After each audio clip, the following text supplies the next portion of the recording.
What if I told you that the teenager once hailed as the next Pele would go on to have a career no one could have predicted?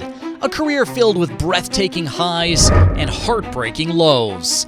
A journey that took him from the streets of Sao Paulo to the biggest stages in world football, only to return to where it all began at just 33 years of age. But how did one of the most talented players of his generation end up here?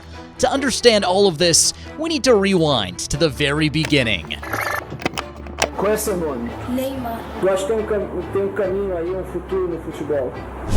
Neymar da Silva Santos Jr. was born on February the 5th, 1992. He's the son of Neymar Santos Sr. and Nadine da Silva.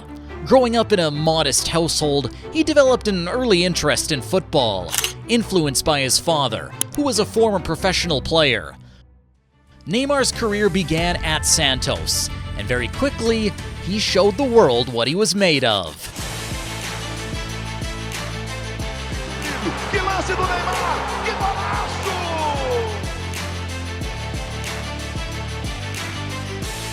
This kid was electric, pure magic on the ball. You couldn't take your eyes off him.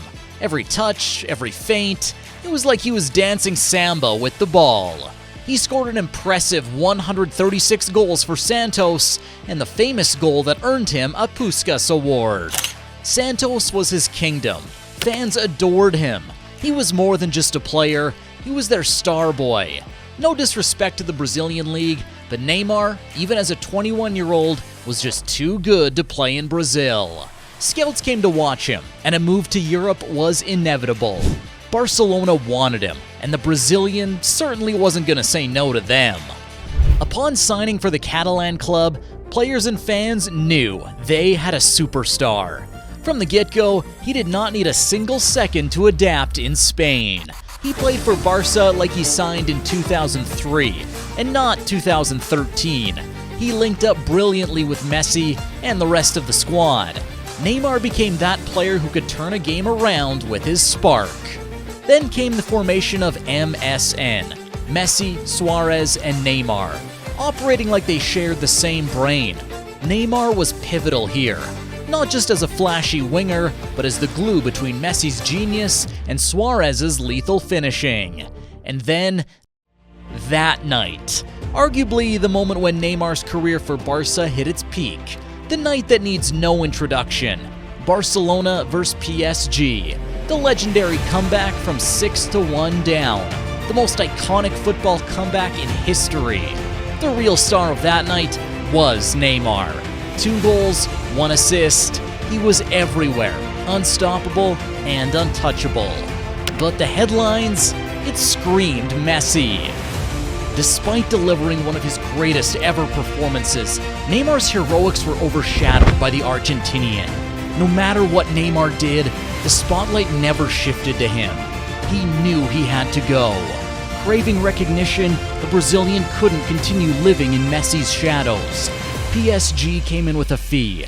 Messi even begged him to stay. The pair had a great relationship, but Neymar needed to be the main man, so he left Barcelona for Paris. But before we talk about his career at PSG, we need to take a moment to address the years serving his national team, and even subscribe to this channel. Before becoming a professional, his dream of becoming a footballer was closely tied with representing Brazil. He mentioned in an interview that his idols as a child were Iver, Marcos, Rivaldo, and Alex, all Brazilian players. Neymar loves his nation, but does his nation love him back? That's a mystery, because here's the thing. When you wear the colors of Brazil, it comes with heaps of expectations. Pele, Ronaldo, Kaká, they all won the World Cup for Brazil. They became legends for delivering on the biggest stage. For Neymar, it was supposed to be the same story. The golden boy of a new generation, destined to bring Brazil back to the top. The 2014 World Cup was supposed to be his moment. Brazil was the host nation, and the world was watching. Brazil's talisman shined. 4 goals in the tournament, carrying the hopes of millions on his back. But it was not meant to be. A brutal knee to the back against Colombia in the quarterfinals left Neymar on the ground in agony. What most people don't realize was just how close that injury was to being career-ending. If that knock landed just 2 centimeters to the right, it wouldn't have just ended his career and left him unable to walk. 2 centimeters! That's how close Neymar's career was to ending. And without him, Brazil fell apart. The infamous 7-1 loss to Germany was an absolute disaster. It was as if Neymar's absence sucked the soul out of the team. Without their star, Brazil crumbled. But Neymar came back, stronger, determined. The 2018 World Cup in Russia was his shot at redemption. And while he showed flashes of brilliance, it wasn't enough. Brazil fell to Belgium in the quarterfinals. Quarterfinals aren't good enough for Brazil. 5 World Cups in their history, and a fan base that doesn't just expect victory, they demand it. When Brazil lost, the reaction was brutal. The media tore into the team, but no one faced more heat than Neymar. Headlines questioned his leadership, his commitment, and even his legacy. Instead of being remembered for his contributions in that World Cup, the world was fixed on his theatrics. The dives, memes were out, the internet was quick to mock, but few stopped to consider what all of this, the pressure, the criticism, was doing to the man. In late 2021, Neymar opened up about that very struggle. He said, "I see the 2022 World Cup as my last, because I don't know if I have the strength of mind to deal with football anymore."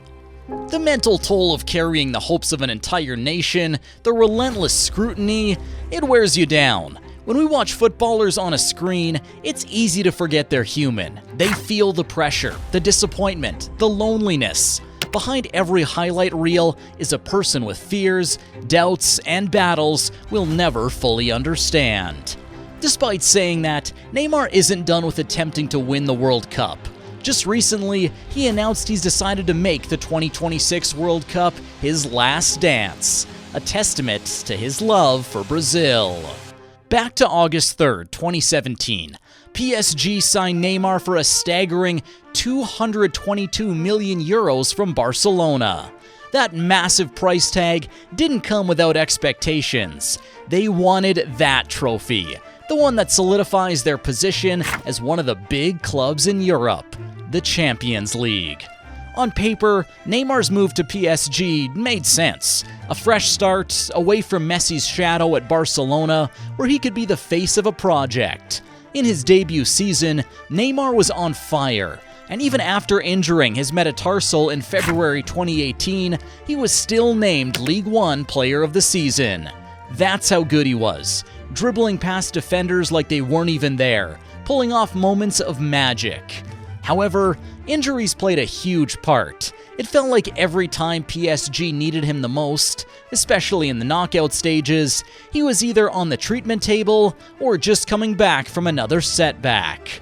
But in 2020, undeterred by the pandemic, PSG reached the finals, and the final was supposed to be it. Neymar had the chance to bring PSG glory with the Champions League title, but Bayern Munich had other plans. PSG lost 1-0. Neymar left the pitch in tears. With the Champions League title still out of reach, PSG stunned the world by bringing Lionel Messi to the club, reuniting him with Neymar. Not forgetting Kylian Mbappe, Neymar forged a strong connection with the youngster, who was rapidly rising to stardom. Neymar even called him the golden boy of the future. Mbappe's rise became an issue for Neymar, though. Relationship between the two soured. Both wanted to be the star, fighting to take the team's penalties, fighting to be the main man. Things got worse when Neymar's injury problems haunted him. While he was out, Mbappe continued to shine, and Neymar drifted away again. And it didn't help that, while being on the sidelines, Neymar's lifestyle became the talking point. Critics pointed out he wasn't focused on football. The truth is, it wasn't all his fault. The environment itself felt like it never allowed him to thrive. The constant pressure, the lack of stability in the squad, the rotation of managers, it all added up. Reflecting on his time at PSG, Neymar openly attributed the club's struggles to one major issue: the egos. The presence of multiple superstars with competing ambitions created an atmosphere where personal agendas overshadowed team cohesion, ultimately holding the team back from reaching its full potential. It could be argued that every transfer Neymar made in his career was a step up, but his transfer to the Saudi League was a clear downgrade. A downgrade in terms of the level of football, but in terms of paychecks, a clear upgrade. Neymar signed for Al Hilal on a staggering contract worth 90 million euros per year. To put that into perspective, that's around 7.5 million euros per month, 250,000 euros per day, 10,400 euros per hour, 2.9 euros per second. Yes, Neymar was literally making money faster than most people can blink. After playing just 42 minutes this season, Al Hilal terminated Neymar's contract. Injuries again plagued him the moment he arrived in 2023. In total, he played just 7 games for the club. Despite that, he managed to earn around 150.3 million euros during his brief 18-month stay. If you break that down, that's nearly 21.3 million euros per game. Think about that. 21.3 million euros per game. If someone told you back when Neymar was that wonder kid at Santos who had signed for Barca that he'd end up like this, battling injuries, playing a handful of games in the Saudi League, and having his contract ripped up, you'd probably call them delusional, maybe even insane. But here we are, back to where it all started. Returning to Santos isn't the path to glory anymore, but he's home to enjoy his football again. Who knows, he could still make an appearance in the 2026 World Cup. His story is definitely not over. Speaking of stories, we've got another one you shouldn't miss. Click on this next video, and I'll see you there.